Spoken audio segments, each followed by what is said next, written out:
Hey guys, माहौल जबरदस्त शानदार। आई होप पढ़ाई मस्त चल रही है आपकी, रिवीजन हो रहा है सर, धमाधम चैप्टर्स आपके रिवाइज हो रहे हैं। आइए सर नेक्स्ट टॉपिक की तरफ बढ़ते हैं। Chapter number 31, baggage, postal articles and stores. Sir ध्यान रखना, जिंदगी के अंदर पुट योर 100%, और हाँ, अगर आप दिल से कोई भी काम करते हो वो सक्सेसफुल हमेशा होता है। बस आपके अंदर माहौल बना रहना चाहिए, एंड सर माहौल अगर होगा तो शानदार जबरदस्त आपका रिजल्ट होगा। आइए भाइयों, sir section number chapter number 31, baggage, postal articles and stores. सरकार जोश में जीना चाहिए हमेशा, क्लियर। ऐसा ही ऐसा डर डर के जीने का नहीं सर, जिंदगी मस्त जियो सर, क्योंकि हर दिन जो आप गुजार रहे हो ये हम लकी है, जो हम इतना अच्छे दिन निकाल पा रहे हैं, पढ़ाई कर रहे हैं, तो भी सर आप लकी हो। आइए सरकार, हम चलते हैं चैप्टर नंबर 31 की तरफ। बैगेज। सर सबसे पहली बात, बैगेज होता क्या है, कॉन्सेप्ट क्या है? Personal belonging of a passenger provided those are not in commercial quantity. Sir definition बोलता है क्या, baggage includes unaccompanied baggage but it does not include motor vehicles. Sir motor vehicle baggage नहीं होगा, उसको नॉर्मल गुड्स की तरह मानना है, नॉर्मल इंपोर्टेड गुड्स तरह ट्रीट करेंगे। अनअकम्पनीड बैगेज के प्रोविजन आगे देख के बात करेंगे। सर बोनाफाइड बैगेज बोलता है क्या, अगर आउट ऑफ इंडिया से कोई पर्सन आ रहा है, साथ में बैगेज है, साथ में कुछ गुड्स है, तो सर उसमें जो यूज्ड गुड्स है, ऑलरेडी जो यूज्ड गुड्स है, जो यहाँ से लेके गया था वापस ला रहा है, सर उस पर कोई कस्टम की बात नहीं आएगी। पर अगर आप कोई नए गुड्स लेके आ रहे हो तो सर उस पर कस्टम लगता है, पर वो भी एक स्पेसिफाइड लिमिट तक एग्जिबिशन दे रखा है कि बैगेज रूल्स हम पढ़ेंगे तो सर उतने लिमिट तक हम फ्री ऑफ ड्यूटी आपको गुड्स पासिंग अलाउ कर देंगे विदाउट एनी ड्यूटी। पर सर उससे एक्सेस लिमिट में अगर आप लेके आए तो कस्टम लगेगा। कितना लगेगा sir? 35% rate of custom on baggage plus social welfare surcharge. आइए सर, सेक्शन 77 बोलता है declaration by the owner of the baggage. जो भी बैगेज लेके आ रहा है वो owner of the baggage declaration देगा रिगार्डिंग बैगेज। अच्छा सर, डिक्लेरेशन कैसे होता है सर? वहाँ ग्रीन चलन और रेड चलन होते हैं। ग्रीन चलन से निकल रहा है मतलब you are making a self declaration that you are not carrying any of the goods, जिस पे कस्टम लगता है। एंड सर रेड चलन पे कस्टम ऑफिसर होते हैं, वो वेरीफाई करेंगे, अगर लगता है कस्टम तो कस्टम पे करेंगे, नहीं तो जाइए। सर रेट ऑफ ड्यूटी और टैरिफ वैल्यू कब होगा बैगेज के लिए? जिस दिन हमने बैग प्रेजेंट किया फॉर क्लियरेंस, उसी दिन का rate of duty and tariff value देखा जाएगा बैगेज पे अगर कस्टम लगना है तो। सेक्शन 80 बहुत अच्छा सर। सर यहाँ पे क्या बोला है, अगर आपके बैगेज में कुछ गुड्स ऐसी है विच आर ड्यूटेबल और the import of which is prohibited, जिसके रेस्पेक्ट में आपने सर ट्रू डिक्लेरेशन दिया है, तो सर ऐसे केस में at the request of the importer, at the request of the passenger, sir proper officer, custom officer क्या करते हैं, उन गुड्स को वही डिटेन करके वहीं पर रख लेगा कस्टम पोर्ट पर। और जब वो पैसेंजर वापस से इंडिया से बाहर जा रहा होगा तब वो गुड्स उसको वापस से लौटा दिए जाएंगे सर। या फिर आप अगर वहां से नहीं जा रहे हो, कहीं और जा रहे हो, तो any other passenger authorised bye सच पैसेंजर, सर वो गुड्स आपको रिटर्न कर दिए जाएंगे। पर ऐसे केस में कोई कस्टम पे करने की जरूरत नहीं। पर सर कोई टेंशन नहीं है, पर सर कब आपने अगर ट्रू डिक्लेरेशन दिया है तो। सर अगर आपने ट्रू डिक्लेरेशन नहीं दिया इन गुड्स के रेस्पेक्ट में, तो ऐसे केस में इनको स्मगल गुड्स कहेंगे और डिपार्टमेंट अगर पकड़ लिया तो ऐसे केस में सर टैक्स इवेजन का केस बनेगा and goods will be liable for confiscation. Sir Hemal K Shah का जजमेंट मैंने आपको बता रखा लेक्चर के अंदर, जिसके अंदर सर उसने ट्रू डिक्लेरेशन नहीं दिया और वो फटाफट निकल रहा था और कस्टम ऑफिसर ने उसको पकड़ लिया। यू नो कानून के हाथ लंबे होते हैं, स्पाइडरमैन वहां खड़ा था, उसने ऐसे करके पकड़ लिया। एंड सर ऐसे केस में sir goods for liable for confiscation. ऐसे केस में आप नहीं बोल सकते ठीक है ये गुड्स वापस से भेज दो साहब, सर ऐसा नहीं, goods for liable for confiscation. Clear, done. 35% the rate of customs plus social welfare surcharge. अच्छा इसके अलावा कोई additional duty of custom payable नहीं होती on the baggage. Clear, valuation rules होते हैं नॉर्मली, वो वैल्यूएशन रूल्स बैगेज पे भी अप्लाई होंगे। ओके, अब बैगेज रूल्स 2016 का रूल नंबर 3 बोलता है क्या, इफ द पैसेंजर इज, अच्छा अब हम पढ़ रहे क्या, कितना एग्जिबिशन मिलेगा बैगेज के केस में। सर नए गुड्स जो लेके आ रहे हो उसमें कितना एग्जिबिशन मिल रहा है? अगर passenger is arriving from any country other than Nepal, Bhutan और म्यांमार, नेपाल भूटान म्यांमार के अलावा कहीं और से आप आ रहे हो, तो ऐसे केस में सर अगर फॉरेन ओरिजिन के आप पैसेंजर हो, tourist of foreign origin not being an infant, तो केवल 15,000 तक के गुड्स आप ला सकते हो, plus used personal effect and travel souvenir आप ला सकते हो अलग से। अच्छा यूज्ड पर्सनल इफेक्ट और ट्रैवल सोनियर के अलावा ये 15,000 के अदर गुड्स है। क्लियर, और अगर आप इन्फेंट हो तो ऐसे केस में वो खुद ही बच्चा है, वो खुद ही गिफ्ट है भाई, वो किसी और के लिए क्या गिफ्ट लेके आएगा। तो सर ऐसे केस में यूज्ड पर्सनल इफेक्ट और ट्रैवल सोनियर, उसके अलावा वो किसी और के लिए कोई और गुड्स लेके नहीं आ सकता, कोई उसके लिए एग्जिबिशन एडिशनल अलाउ नहीं। पर इनके अलावा जो भी बच गए, मतलब नॉर्मल टूरिस्ट हो गए, हाँ ना, इंडियन ओरिजिन के लोग हो गए, सर सारे ही पैसेंजर्स सर यहाँ पे कवर हो गए, उन सबके लिए कितना है 50,000 तक का एग्जिबिशन है, plus travel souvenir plus used personal effect, उसको 50,000 की लिमिट में काउंट नहीं करने का। Clear, done. सर पर अगर आप नेपाल भूटान म्यांमार से आ रहे हो तो कोई भी कैटेगरी ऑफ पैसेंजर हो सबके लिए 15,000 plus used personal effect plus travel souvenir दे रखा है। पर अगर आप एक इन्फेंट हो तो अगेन यूज्ड पर्सनल इफेक्ट ही अलाउड है, ट्रैवल सोनियर्स और अदर आर्टिकल्स कुछ भी अलाउ नहीं। अच्छा एक बात और ध्यान रखिएगा बेटा आप, अगर आप सर नेपाल भूटान म्यांमार से आ रहे हो या कहीं से भी आ रहे हो, अगर आप इन्फेंट हो तो केवल और केवल यूज पर्सनल इफेक्ट अलाउड है सर। मैंने यहाँ शायद गलती से बोल दिया था कि ट्रेवल सोनेट भी अलाउड है, ट्रेवल सोनेट अलाउड नहीं होते सर। किसको? इन्फेंट को। वो खुद छोटा है साहब, वो किसी के लिए गिफ्ट किया लेके आएगा, किसी लिए क्या मोमेंटो लेके आएगा, वो खुद ही मोमेंटो है साहब अपने आप में। इसलिए अगर आप एक इन्फेंट हो तो केवल और केवल यूज पर्सनल इफेक्ट आप लेके आ सकते हो। और अगर passenger is arriving by land route तो ऐसे केस में केवल और केवल यूज पर्सनल इफेक्ट, बाकी कुछ भी उसको अलाउड नहीं है। कुछ भी लेके आया तो कस्टम पे करना पड़ेगा। अलाउड नहीं मतलब ड्यूटी फ्री अलाउड नहीं, उसके अलावा कुछ भी लेके आओ कस्टम पे करो, पूरी वैल्यू पे sir. Clear? Done. Nepal Bhutan Myanmar के केस में सर 15,000 तक का अलाउड है, plus use personal effect and travel souvenir अगर नॉर्मल पैसेंजर है तो। अगर लैंड रूट से आ रहा तो केवल use personal effect sir. And infant के केस में only use personal effect sir, भले वो नेपाल भूटान म्यांमार से आए, किसी भी कंट्री से आए। क्लियर? डन। पर ध्यान रखना बेटा, यहां पे एक्सप्लेनेशन दे रखा है दोनों जगह पे, बोल दिया क्या, अगर मोर देन वन पैसेंजर आ रहा है, मतलब ग्रुप ऑफ पीपल आ रहे हैं, तो सर ऐसे केस में हर पैसेंजर के लिए जो लिमिट्स दे रखी है ना सर 15,000 और 50,000, ऐसे केस में ये सेपरेट सेपरेट देखना है। मान लो सर 3 दोस्त बाहर गए घूमने और सर बाहर उनको एक ही चीज पसंद आई, क्या? जो भी पसंद आई साहब, और उन्होंने वो गुड्स इंपोर्ट कर लिया और एक गुड्स लेके आए सर, वो थी 1,25,000 की सर। ऐसा नहीं है और दोनों दोस्त बाकी दो दोस्त कुछ लाए नहीं, तो ऐसे केस में वो 1,50,000 1,25,000 जितना मेरे का भी गुड्स था माइनस करेंगे क्या, मान लो 50,000 के लिए एलिजिबल था, माइनस 50,000, रिमेनिंग 75,000 पे कस्टम पे करना पड़ेगा। ऐसा नहीं कि तीनों दोस्त बोल दे क्या 50 मेरा रिमेनिंग 25,000 इसका एग्जामिशन आप काउंट कर लो और एग्जामिशन दे दो, नहीं हो सकता सर ये। क्लियर? देन अगर आप 18 ईयर्स प्लस हो और आउट ऑफ इंडिया से आ रहे हो तो sir 1 laptop computer notebook computer additionally allowed है irrespective of the value of the goods, भले आप नेपाल भूटान म्यांमार से आओ या कैसे भी आओ सर, कोई दिक्कत नहीं है।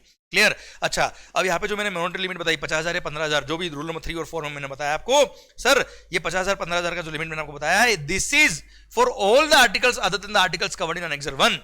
मतलब अनेक्सर 1 में जो आर्टिकल कवर है उसके लिए एग्जामिशन नहीं मिलेगा। अनेक्सर 1 में जो आर्टिकल्स कवर है उस पर आपको कंपल्सरी टैक्स पे करना पड़ेगा। अब सवाल आता है क्या अनेक्सर 1 में क्या कवर है? अनेक्सर 1 में कवर है क्या? फायर आर्म्स, इन पे कंपल्सरी कस्टम पे करना पड़ेगा साहब। फायर आर्म्स, कार्ट्रिजेस और फायर आर्म्स एक्सीडिंग 50 तक लेके आए तो एलिजिबल हो, 51 लेके आए तो एक एलिजिबल नहीं, 50 एलिजिबल है sir. Cigarettes exceeding 100 sticks, jacket खोला सब तरफ सिगरेट लटक रही थी बेटा sir. Cigars exceeding 25, tobacco exceeding 125 grams, alcohol liquor और wine in excess of 2 litres, 2 litre से ज्यादा लेके आए तो थोड़ा ऑफिसर को भी पिलाओ भाई सर, और थोड़ा गवर्नमेंट को भी पिलाओ कस्टम।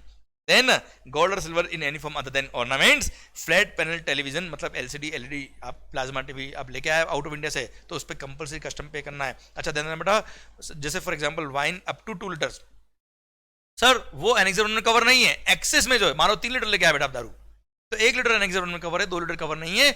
2 लीटर एग्जाम नहीं है, 2 लीटर एलिजिबल फॉर एग्जामिशन है, 1 लीटर एलिजिबल नहीं है। फर्दर ध्यान रखना बेटा, fire arms, cartridges of fire arms exceeding 50, cigarette cigars और टोबैको जो 100 स्टिक्स 25 एंड 125 ग्राम से एक्सीड जो लेके आ रहे हो उस पर सर कस्टम लगेगा और 100% रेट से कस्टम लगेगा, प्लस सोशल वेलफेयर सरचार्ज मतलब 110% उस पर कस्टम लगता है बच्चों। क्लियर? Done sir. बाकी सारे कस्टम, बाकी सारी जो एलिजिबल गुड्स है उन सब पे 35% plus social welfare surcharge custom लगेगा भाई हो सरकार। नेक्स्ट है क्या? Additional exemption for jewellery, jewellery के लिए एडिशनल एग्जामिशन दे रखा है। अगर आप जेंटलमैन हो सर तो कितना sir 20 gram up to value cap of rupees 50,000 पर। अगर आप लेडी पैसेंजर और मोस्ट रेस्पेक्टेड लेडी पैसेंजर अगर आउट ऑफ इंडिया से आ रही है तो एडिशनल ज्वेलरी अलाउंस दिया हुआ कितना 40 grams with value cap of rupees 1 lakh पर। ये एडिशनल अलाउंस आपको तभी मिलेगा अब अगर आप मोर than 1 year out of India रहे थे बिफोर कमिंग टू इंडिया, तो ही एग्जामिशन, अदरवाइज एलिजिबल नहीं है। अच्छा ये तो एडिशनल एग्जामिशन है बेटा, उसके अलावा जो बेसिक एग्जामिशन रूल नंबर 3 और 4 का है 50,000 या 15,000 एज द केस वो तो है ही है sir. Clear sir. Rule number 6 बोलता है क्या? Additional allowance on transfer of residence. मान लो आप आउट ऑफ इंडिया गए थे सर किसी प्रोफेशनल सर्विसेज को प्रोवाइड करने के लिए और मोर देन 3 मंथ वहां रहे सर, या फिर आप वही रहते थे अपना परमानेंट आप घर शिफ्ट हो रहे हो सर, मोदी जी ने बोला made in China now make in India, आप इंडिया में आ गए। सरकार स्वच्छ भारत अभियान, सरकार आप सुनना मेरी बात ध्यान से, अगर आप इंडिया में आ गए या आप आउट ऑफ इंडिया सर्विस देने गए थे मोर देन 3 मंथ वहां रहे, अब आप आ रहे हैं यहाँ पे, तो सर जो आपके पर्सनल बिलोंगिंग वहां पे थे सर, ध्यान देना बेटा, जैसे हाउस होल्ड आर्टिकल्स वगैरह वो भी एडिशनली अलाउ किए इसके अंदर। कितना? अगर आप मोर देन 3 मंथ पर अप टू 6 मंथ बाहर रहे तो personal and house hold articles other than those mentioned in annexure 1 और annexure 2 but including articles mentioned in annexure 3 sir 60,000 तक अलाउड है। क्लियर है? ये एडिशनल अलाउंस है बेटा सर, पर किसके लिए? Personal and household article के लिए है sir. More than 6 month up to sir 1 year रहे तो 1 लाख तक का सर मोर देन 365 डेज अगर आप रहे हो पर अप टू 2 ईयर्स रहे हो आप, तो ऐसे मतलब more than 1 year up to sir more than 1 year in last 2 years, last 2 सालों में मोर देन 1 ईयर अगर आप रहे तो 2 लाख का एग्जामिशन दिया हुआ है। एंड सर अगर एटलीस्ट 2 साल अगर आप बाहर रहे हो तो ऐसे केस में 5 लाख तक का एडिशनल अलाउंस आपको अलाउ किया है पर्सनल और हाउस होल्ड आर्टिकल के लिए। पर हाँ सर यहाँ पर कंडीशन दे रखी है, सबसे पहली बात यहाँ पे इंडियन पैसेंजर होना चाहिए सारे केस में। सेकंड थिंग यहाँ पे एक एडिशनल कंडीशन क्या है, आपने पिछले 3 सालों में ये वाला बेनिफिट नहीं लिया होना चाहिए। प्लस यहाँ बोल दिया क्या, अगर एटलीस्ट 2 साल आप बाहर रहे हो, एटलीस्ट 2 साल बाहर है तो 5 लाख तक का एडिशनल अलाउंस दिया पर्सनल और हाउस होल्ड आर्टिकल के लिए। पर कंडीशन क्या है सर, एटलीस्ट 2 साल बाहर रहना चाहिए। पर वहां पे कुछ रिलैक्सेशन दे रखा है कि सर आप थोड़ा जल्दी आ गए थे, अर्ली रिटर्न। सर एटलीस्ट 2 साल बाहर रहना चाहिए, पर अर्ली रिटर्न अगर आपका हो गया है, if early return was due to sir vacation abroad या कोई ऐसा एक्सेप्शनल नेचर का केस हो गया था, तो 2 महीने तक का शॉर्टफॉल अगर है, a shortfall up to period of 2 month can be condoned by ACDC of the custom if early return is due to terminal leave और वेकेशन अब्रोड या कोई स्पेशल सर्कमस्टेंसेस हो गए, तो ऐसे केस में सर 2 महीने जल्दी भी आ गए तो भी चलेगा सर। सेकंड थिंग यहाँ पे लिखा है क्या, आप जो लास्ट 2 साल में बार बार इंडिया आया था on the short visit, total period should not exceed 6 month. Total period of short visit during last 2 years should not exceed 6 month. पर कमीशन चाहे तो उसको भी रिलैक्सेशन दे सकता है अगर उसको लगता है रीजनेबल रीजन था इसके पास, किसी एक्सेप्शनल कारण की वजह से ये फ्रिक्वेंटली ज्यादा आया और मोर देन 6 मंथ रहा तो चलेगा सर। प्लस थर्ड कंडीशन क्या है, पिछले 3 सालों में आपने ये बेनिफिट नहीं लिया होना चाहिए। क्लियर, ये कंडीशन फुलफिल करिए आपने तो पर्सनल और हाउस होल्ड आर्टिकल 5 लाख तक के अलाउ होंगे अगर मोर देन 2 years आप बाहर रहे तो।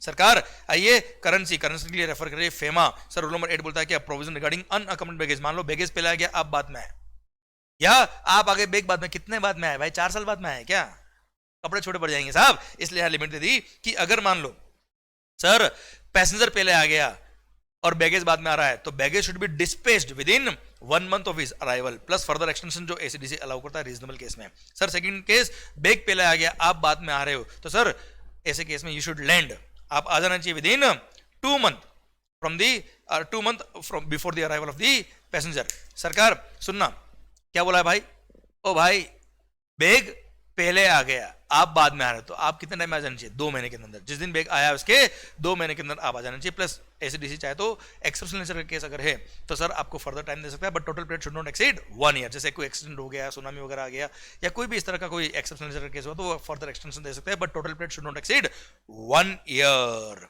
क्लियर, डन सरकार, डन। रूल नंबर 9 बोलता है क्या, application of these rules in case of members of crew member के केस में बोल दिया क्या, भाई साहब ये तो बार बार आउट ऑफ इंडिया जाएंगे, बार बार आएंगे, हर बार इनको 50,000 का अलाउ कर दिया, तो सर ये एयर होस्टेस जो है वो तो ड्यूटी फ्री शॉप खोल देगी अपनी पति के लिए बेटा पे। इसलिए गवर्नमेंट बोल दिया क्या, नहीं साहब इनको कोई ड्यूटी फ्री अलाउंस नहीं अलाउ किया जाएगा एक्सेप्ट जो उनका लास्ट ट्रिप होगा on the termination of their engagement, तब जिंदगी का लास्ट ट्रिप नहीं बोल रहा हूँ, टर्मिनेशन ऑफ एंगेजमेंट का लास्ट ट्रिप होगा तब जनरल अलाउंस इनको मिल जाएगा। फर्दर बोल दिया क्या, ये 1500 रुपए तक की हर ट्रिप में 1500 रुपए तक के आर्टिकल्स ला सकते हैं, जैसे चॉकलेट्स, चीज, लिपस्टिक और एनी अदर पेटी gift items for their personal और फैमिली यूज 1500 तक का ला सकते हैं बस सर।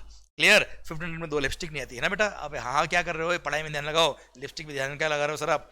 सरकार नहीं, अब आइए सर कहा ये बैगेज का प्रोविजन सारे खत्म हो गए। गुड्स इंपोर्टेड और एक्सपोर्टेड बाय पोस्ट और कुरियर, यह बोल दिया सेक्शन नंबर 82 से 84 में कि सर आप कोई भी गुड्स सर इंपोर्ट एक्सपोर्ट कर रहे हो बाय पोस्ट या बाय ऑथराइज कुरियर तो ऐसे केस में अलाउड है। पर सर क्या होता है सर, जब भी गुड्स आता है, जब भी गुड्स बाय पोस्ट आ रहा है तो सर वहां पे कस्टडी के प्रोविजन अप्लाई नहीं होते, वहां पे इमीडिएटली गुड्स अनलोड करके सर प्रॉपर ऑफिसर जो होता है वो गुड्स हैंड ओवर कर देगा किसको, सर पोस्टल ऑफिसर को, किसको, पोस्टल ऑफिसर को या फिर ऑथराइज कुरियर के ऑथराइज पर्सन को हैंड ओवर कर दिए जाते हैं। वो क्या करते हैं, उन सारे गुड्स पे पार्सल पे जो कंप्लीट डिक्लेरेशन होता है गुड्स के सर उनके बेस पे एक लिस्ट बनाते हैं, वो लिस्ट सर उस लिस्ट में वो लिस्ट सबमिट करेगा पोस्टल अथॉरिटी किसको, कस्टम ऑफिसर को। ऑफिसर चेक करेगा क्या उनमें कुछ गुड्स ड्यूटेबल है या नहीं है, अगर ड्यूटेबल नहीं है तो those goods will be delivered at the concernee's address पर, अगर वो ड्यूटेबल है तो ऐसे केस में कंसर्नी को सर कस्टम पे करना होगा, उसके बाद गुड्स उसके यहाँ डिलीवर करेंगे, अदरवाइज डिलीवर नहीं करेंगे। और सर अगर कस्टम लगना तो relevant date for rate of duty और टैरिफ वैल्यू क्या होगा, जिस दिन उस पोस्टल अथॉरिटी ने लिस्ट ऑफ गुड्स सबमिट करी थी कस्टम ऑफिसर को, that is the relevant date for the purpose of rate of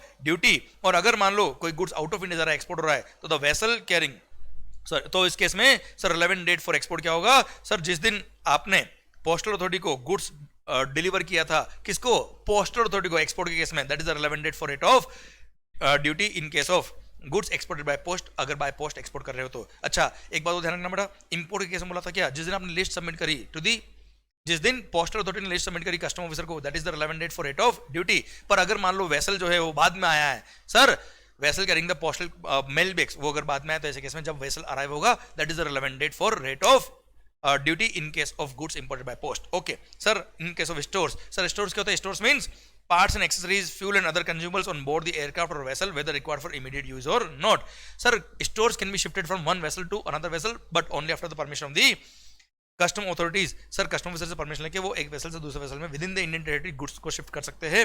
sir अगर आप फॉरेन गोइंग वेसल या एयरक्राफ्ट को कोई गुड्स सप्लाई कर रहे हो एज ए स्टोर्स, या आपने सर इंडियन नेवी शिप को आपने सप्लाई किया गुड्स एज ए स्टोर, तो ऐसे केस में अगर आपने इंपोर्ट पे कस्टम पे किया था और उन्हीं गुड्स को इनको सप्लाई किया तो 100% ड्रॉबैक अलाउड है इंस्टेड ऑफ 98%. क्लियर. या अगर आपने गुड्स मैन्युफैक्चर करके यहाँ से सप्लाई किया तो without any custom you can supply the goods to the foreign going vessel और एयरक्राफ्ट, या फिर इंडियन नेवी शिप को आप free of cost goods free of duty supply कर सकते हो बच्चों. Clear. Done. And stores brought in India can be consumed in Indian territory obviously without any duty, and goods manufactured and produced in India and supplied as stores on any foreign going vessel और aircraft may be exported free of duty as a stores, अगर आप supply कर रहे हो तो. Clear. इसी के साथ भारत माता की जय. आई होप ये पूरे चैप्टर पूरी कहानी भी खत्म हो गई आपके एंड पर. एंड सर ये रिवीजन आपके लिए इफेक्टिव है, पर भारत माता की जय होनी चाहिए. अल्टीमेट आपकी सक्सेस है, हमारी सक्सेस है. आपकी सक्सेस के लिए सब लोग दुआएं कर रहे हैं, बस आप अपना 100% लगा दीजिए, देखना सब कुछ आपके फेवर में होगा. All the best. Love you lot. Take care. Bye bye. माहौल.